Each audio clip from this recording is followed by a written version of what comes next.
the end of a long day on the island of Sabatoge, and it was pretty normal for everybody, except for 3 engines, Thomas, James, and Percy. For their day had not been so normal as for the others. Workmen were working on Thomas, while Percy remained a long distance from Thomas because Percy had thought Thomas had sabotaged his special train.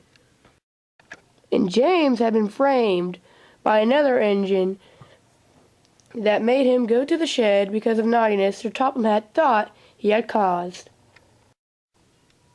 "What a day," Thomas said. "I just don't understand it," said James.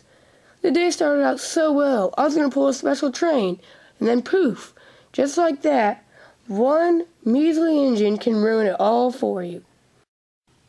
Percy remained silent, for he was not talking to either one of them, because, as I have said, he thought it was sabotage. "So," James asked, "why are you here, Thomas?" "It's a long story," Thomas answered. "Well, you see, I was on my way to pick up a very important special. Percy had been hurt, and so I would take the special for him. It was the boxcar special, an annual trip that had to be taken to the docks for a special reason. Although nobody knew why, it was very important, and Sir Topham Hatt wanted the best engines and the most responsible engines to take it, and I was very honored to fill in for Percy. I had a good run. It was nice to get out after a while, to get off the branch line. I had approached the 3-way junction and was about to go when an engine came up from behind me and gave me a shove. And before you knew it, I was racing down the line. 'Help, help, help!' I cried.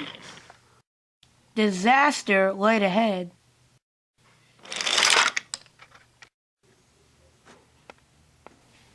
"So," asked Thomas, "why are you here?"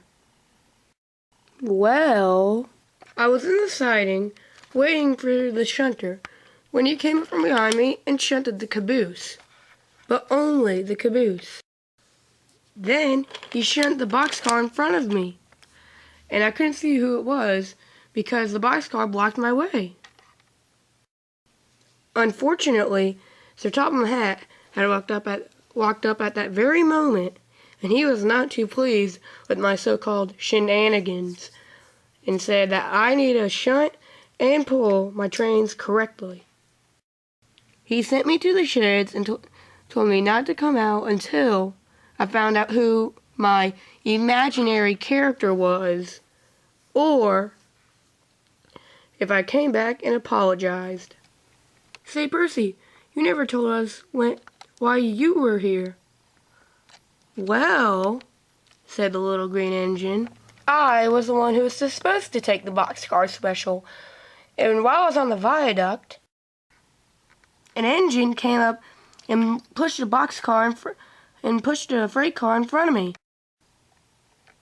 I never was able to get down from the viaduct, and eventually Sir Topham Hatt told me just to come down and let somebody else take the job. And so, after this so-called engine put the truck in front of me, I was not able to move. And like I said, Sir Topham Hatt made me come down and give it to another engine. And Thomas, I am 99% sure that was you." "It was not me," Thomas said. "Remember, Sir Topham Hatt, I wasn't there until Sir Topham Hatt told me about it. I didn't even know about the boxcar special." "Oh yeah," Percy said. "So," James asked, "who do you think it was?" "Well," said Thomas, "I guess we'll never know."